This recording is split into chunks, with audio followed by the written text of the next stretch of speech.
శాసనసభ్యులు మిత్రులు కూన శ్రీశైలం గారు,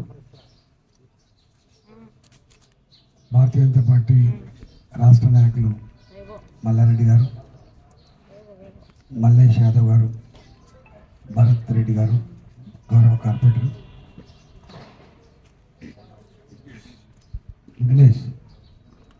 విఘ్నేష్ గారు, స్థానిక నాయకుల పేరు వెంకటేష్ గారు, విజయ్, శ్యామ్, మల్లేష్, అందరికీ మరి పేరు ముందు రాసిస్తే చెప్తుంటే కానీ ఒక చిన్న మిస్టేక్ చేసిండు. 12 గంటల దాకా టిఫిన్ పెట్టకపోతే తప్పు కదా. దానికి మాకు ఎవరో ఇప్పుడు అట్లాంటి పని చేయకూడదు. 9 గంటల లోపు రావాలి వాళ్ళు, రాకపోతే మనం తినాలి, తర్వాత వస్తే వాళ్ళకు కూడా ఇంత పెడతాం. 12 గంటలు మరి లంచాలు పెడతారా లేదు. మీ అందరికీ నమస్కారం. నేను తండా అంటే అక్కడ దూర ప్రాంతం ఏమన్నా వచ్చినాను, కానీ మంచి హైదరాబాద్ బిల్డింగ్, అర్బన్ ప్రాంతం ఇది.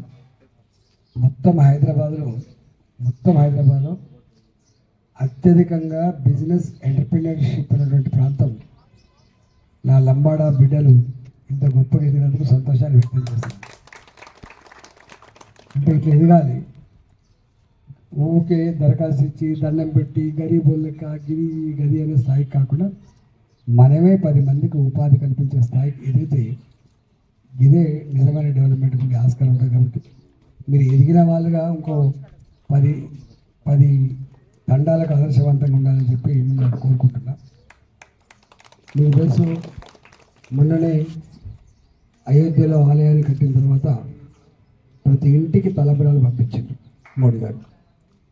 మనందరి స్వప్నం, మనందరి కళ, మనందరం ఆరాధించేటువంటి దైవం ఇవాళ జై శ్రీరామ్. మొన్ననే మోడీ గారు కట్టి మనందరి దేశంలో కాశ్మీర్ నుంచి మొదలుపెట్టి కన్యాకుమారి వరకు అన్ని కుటుంబాలకు పంపించి ఇవాళ ఎక్కడికి పోయినా మోడీ గారు గొప్ప పనిచేసిన భావన కలుగుతాను.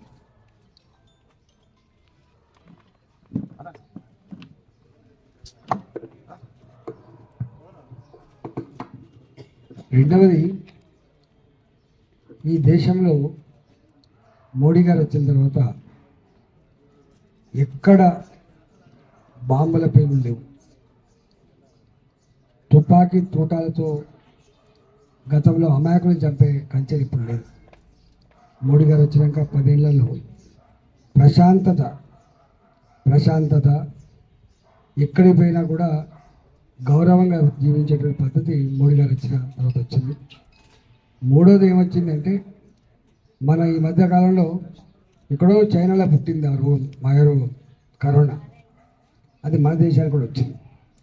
మన దేశానికి వచ్చిన తర్వాత మన ప్రధానమంత్రి గారు ఏదన్నా చేసి ప్రజలకు ఈ భయం నుంచి బయటపడేయాలి, ఈ రోగం నుంచి బయటపడాలి. ఇది మరీ దుర్మార్గమైన రోగం ఉంది. భర్త చనిపోతే భార్య పోని పరిస్థితి, భార్య చనిపోతే భర్త కూడా రాని పరిస్థితి ఏంటిది, కుక్క సావంటే ఇదేనేమో అని చెప్పి భయపడి బాధపడి తక్షణం దీని నుంచి బయటపడాలని చెప్పి మన హైదరాబాద్లో మోడీ గారే కరోనాకు వ్యాక్సిన్ తయారు చేయించి మనందరికీ 2 డోసులు 3 డోసులు ఇచ్చి కరోనా భయం లేకుండా చేసిన నాయకుడు మోడీ గారి. ఇవాళ మన దేశాన్ని కాకుండా బయట దేశ ప్రజలకు కూడా ఈ వ్యాక్సిన్ ఇచ్చి ఆ పేద ప్రజలు కాపాడిన ఘనత కూడా మనకే దక్కింది. అప్పుడైతే ఎంత సరే, ఇక్కడంటే మీరు ఉన్నవాళ్ళు కాబట్టి మీకు బాధ తెలియదు కానీ ఇళ్లల్లో అంటుతో బతికేవాళ్ళు, 4 ఇళ్లల్లో బట్టలు బతికేవాళ్ళు, 4 గడ్డాలు చేసి బతికేవాళ్ళు, ఎవ్వరికి పని లేకుండా పోయింది.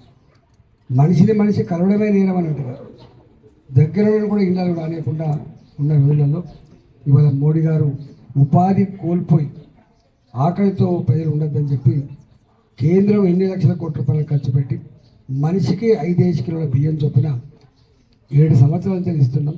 ఇంకొక 5 ఏళ్ళు కూడా ఇచ్చే దానికోసం ప్లాన్ చేసిండు మోడీ గారు.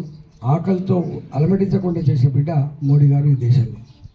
అట్లనే ఇవాళ మీకంటే తిరగకపోవచ్చు కానీ మీ చదువుకునే పేరు వెళ్తుంది వాళ్ళకు. ఒకప్పుడు నీ ఇంట్లో ఉన్న టీవీ, నీ ఇంట్లో ఉన్నటువంటి నువ్వు వాడే సెల్ ఫోన్, నీ వాడే ఫ్రిడ్జ్, ఇవన్నీ బయట దేశాలతో తయారైన వస్తువులు ఉన్నాయి. చైనా బజార్లు అని చెప్పి బజార్లు కూడా ఉన్నాయి. ఇవాళ అన్నీ మన పిల్లలకు ఉపాధి రావాలి, మన వస్తువు మనమే ఉత్పత్తి చేసుకోవాలని చెప్పి made in India, make in India చెప్తే ఇవాళ నీ వాడే సెల్ ఫోన్, నీ ఇంట్లో ఉండే టీవీ, నువ్వు ఇంట్లో ఉండే ఫ్రిడ్జ్, ఇవన్నీ ఇలా మన దేశం తయారవుతుంది మొట్టమొదటిసారి. ఇంతకుముందు మీకు ఇవన్నీ పక్కన పెట్టు. మీకు చాలామందికి తెలియని అంటే కేసీఆర్ ఏం చేశాడంటే మాయ చేసి నేనే డబుల్ బెడ్రూమ్ కట్టిస్తున్నా, నేనే డబుల్ బెడ్రూమ్, అంత ఫాల్స్ బోకస్. కేంద్ర ప్రభుత్వం మోడీ గారు ఏదో ఒక ఇల్లు ఉండనే పేదోనికి, వాళ్ళు హైదరాబాద్లో కిరాయికి ఉండాలంటే 5,000 రూపాయలు 10,000 రూపాయలు అవుతుంది. సొంత ఇంటి కళ అనేది వాళ్ళకు ఒక పెద్ద స్వప్నం, తప్పకుండా చేయాలని చెప్పి మన రాష్ట్రానికి 2,53,000 ఇల్లు ఇచ్చింది మోడీ గారు. 2,50,000 కట్టడం కూడా చేతకాల ప్రభుత్వానికి. కట్టినే 1,70,000 కట్టినా అని చెప్పిండు, కానీ పంచినవి మాత్రం 40,000 కూడా లేవు. అన్నీ కట్టినట్టే దర్వాలు పీక్కపోతాండ్రు, కిటికీ పీక్కపోతాండ్రు, ఎవరికి ఉపయోగపడలేదు. అంటే 2.5 లక్షల ఇల్లు ఇచ్చినప్పటికి కూడా కట్టడం కూడా చేతకాలే, పేదలకు ఇవ్వడం కూడా చేతకాలే. కాబట్టి రేపు రాబోయే కాలంలో పేదవాళ్ళకి సొంత ఇంటి కళ నెరవేర్చే బాధ్యత భారతీయ జనతా పార్టీ మాకు ఇవ్వండి అని చెప్పారు. పార్టీకి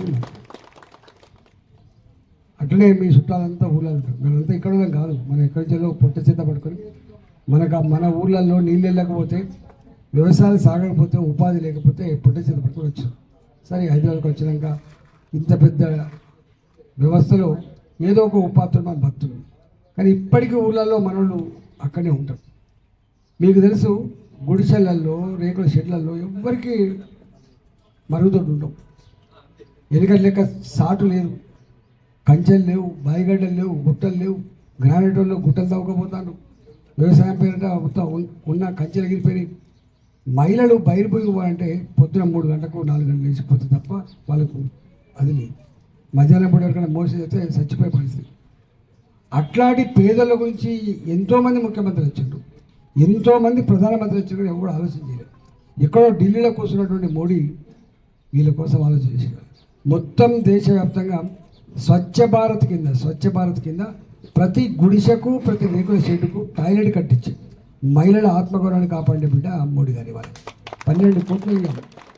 అది చెప్పుకోవడానికి చిన్నదే కావచ్చు, అది 12,000 రూపాయల 10,000 రూపాయలు కాదు, కానీ దానివల్ల ఎంత రెస్పెక్ట్ పెరిగింది, ఎంత మనకు టెన్షన్ లేకుండా పోయిందో మాటలు చెప్పాలి. అట్లా అనేక విషయాల్లో ఇలా మోడీ గారు పేదల గురించి, పేదల ఆకలి గురించి, పేదల టాయిలెట్ల గురించి, ఇవాళ పేదల డబుల్ బెడ్రూమ్ల గురించి ఆలోచన చేసింది. కాబట్టి మళ్ళీ మనం మోడీ గారికే ఓటేసి ఆశీర్వదించమని చెప్పడానికి ఇక్కడికి వచ్చినాం. కాబట్టి సరే, మీ పిల్లలు వస్తారు, నేను ఒకటే ఈ తండావాసం విజ్ఞప్తి చేస్తున్నాం.